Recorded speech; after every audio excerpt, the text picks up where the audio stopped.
Hey guys, this is Nick from ReviewOutlaw.com. Today I'm going to be reviewing the OneWheel Pint.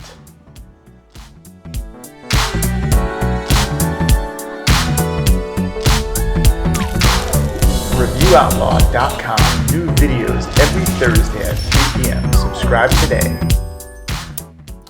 So one of the cool things about this pint is you can actually put it on the beach, and that's pretty unique. Like an e-skateboard and even some bikes you can't put on the beach, but this you can. So this was one of the first day riding on the beach. I did actually fall. So on the hard sand it's fine. Once you get to soft sand, you just kind of, the wheel spin and boom, crash. So, but because you're landing in sand, it's fine. At the beginning, I did fall a lot, so I highly recommend to wear a helmet, at least for the first 100 miles or so. You should probably always wear a helmet, but you're gonna fall a good amount, even with good balance. Just doing tricks, learning the board, just like snowboarding or any other kind of sport, balance activity. You want to be kind of, well, wear some gloves if you can too, because you're going to land on your hand a lot.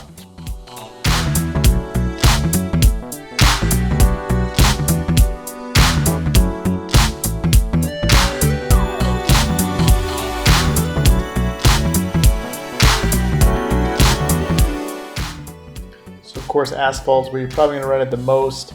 It handles different types of asphalt differently. The smooth asphalt, the nice to ride.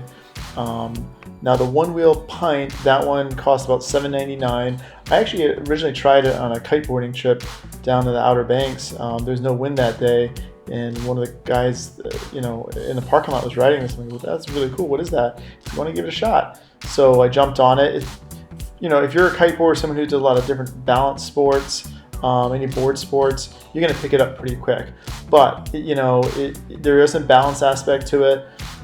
The way it works is you just lean forward, goes forward, you lean back, it brakes. It has regenerative braking. It has an app so you can monitor the distance, the range. The range that I've found is anywhere between 8 and 10 miles, depending on how hilly it is. If it's flat, you're going to go further. One issue I did have at the very beginning, maybe 10 hours into it, it actually stopped charging. So I contacted OneWheel. Like basically what would happen is I'd plug it in here, no lights would come on, nothing would happen. So I contacted them. They gave me a prepaid shipping label, had me send the unit back. The whole thing took about maybe 3 weeks to send it back. They sent me it back again fixed. So it is good to know if something does go wrong. They do cover it. They cover the shipping. Everything was included in that first year. It's really good to have support on something like this. But overall, it's very durable. I think I'd maybe had run the battery to like extremely low one day. I do not recommend doing that. Don't run it below 10%. It gets a little bit dangerous to ride after that. But I had kept just trying to use it until it was like at 0%. Don't recommend doing that. As far as like water and things like that, you can use it in wet environments. Like today, it was kind of wet on the asphalt. It's gonna make it a little bit more slippery. But if you don't want to go in the water with it. If you do bring it on the beach, I'd recommend they have these plugs, the power outlet, or tape up the different plugs, because there's a motor inside of the wheel, and you don't want to get the sand and different water things inside of that. It's a lot of fun on the bike paths. One of my concerns before was there's a lot of signs on these bike paths saying no motorized vehicles and things like that. What I realized once I started doing these different things is no one really patrols or monitors the bike paths, so it's not a big deal. And everyone who sees you on the bike path, like, oh, that's really cool. What is that? And they're really interested by it. As long as you're not bothering anyone. The other thing is it's super silent. It's very, very, very quiet. You hear a little bit of a noise, just like any kind of battery noise, but there's no like loud engine noise or anything like that. So it doesn't really bother people. You can kind of sneak up on people, and there's no big deal with that.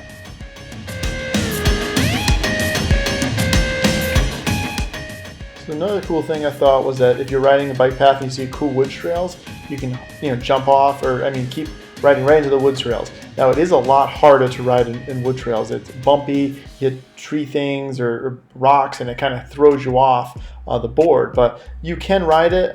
It's a little bit, I'd explain it like if you're riding off a trail and you're skiing, like a side trail, and it's deep powder or something like that, it's gonna be much harder. It's gonna throw you around, but it's a more advanced trick.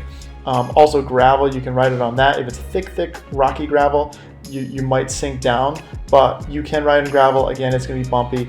it's something you want to do once you get more comfortable with it. One of the main reasons I got it though was to practice my switch riding. So when I want to do 360s, if I'm wake surfing or anything like that, riding switch is something that takes more practice, and you just have to get comfortable on that side. So with this OneWheel, you can practice on the off season riding the opposite way. When I say switch, it means if your right leg is normally forward, your left leg would normally be forward. So just a little bit more on how the unit itself works. There's a pressure sensor on the front, which has a light indicator on it. If you pick up your heels and you're going slow, that's going to deactivate the engine. If you get unbalanced, a lot of times the best thing to do when first starting is literally just jump off the thing. 2 feet, when you jump off, a lot of people make this mistake. Don't leave your front foot on and then jump off the back foot. A lot of people do that and it flies one way because it thinks your foot's still on it.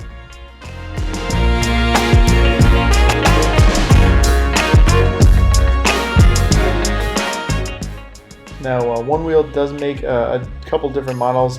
They also make something called the XR, which has almost double the battery life or distance. So it goes up about 20 miles. It goes a little bit faster. This one here goes about 15 to 16 miles per hour. The XR goes about 19 miles per hour. So once you get up to that speed, I mean, you really don't want to fall at that speed. That's going to hurt.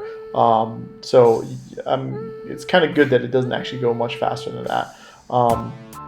But as far as the differences between the two, I'm actually going to make a whole separate video because I actually did get the XR after, so there's some pros and cons. I'll get into that video. I'll actually put a link right here to that video. But a couple things that I do like about the pint. I like the wheel. I like the carving feel of the pint. I wish my feet are kind of big, so I wish it was a bit wider. If you're a huge guy, maybe above 200 pounds or really big feet, it might be hard for you to get your feet on there. I still would recommend getting a pint. It's a lot cheaper compared to the XR, and it just gives you an idea if it's something you're gonna like. You don't want to invest a bunch of money into something and then never use the thing. So I would definitely recommend that. So you might think when you're starting out, maybe I'll start on the grass. That sounds like an easier thing to do. It is definitely harder to ride on the grass because it's bumpy, the unlevel surface, versus like asphalt. Yes, if you fall, it's not going to hurt as much, but it's still not as easy as the asphalt.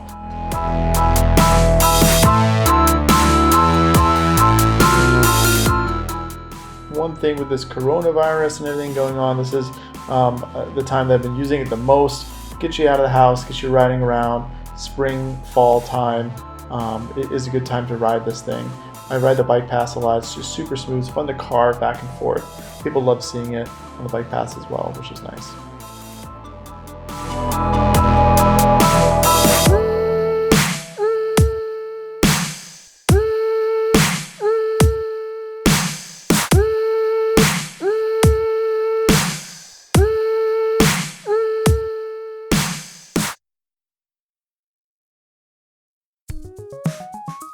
Now, when teaching people, one thing that I try to have people do is kind of go from point to point using their hands as support. So like downstairs in my basement, this is riding carpet. Rides pretty good in carpet inside. So go point to point, just get the balance, get the feeling, have something to hold. You can also have somebody kind of hold on your shoulder and stuff like that.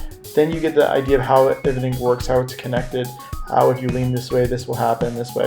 But it takes some skill, it takes some time. You got to put in the hours to really get comfortable with it. Once you get comfortable with it, you can do a bunch of spins, you can do a bunch of turns, you can get into some pretty advanced tricks. You can look on YouTube for a bunch of other ones. But I would probably recommend also having someone wear a helmet when they're first learning. But yeah, overall, this is just a really fun thing. I love carving, I love going down near the beach, stuff like that. It's a lot of fun. You could probably grab a surfboard and stuff like that, but you can spend most of the day doing it. It's really comfortable, easy ride, fun.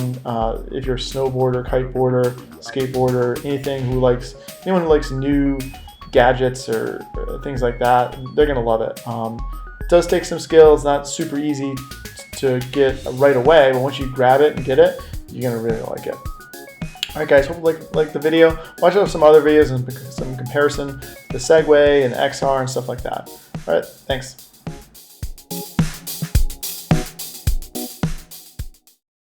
Hey Hey, I really appreciate you watching this video.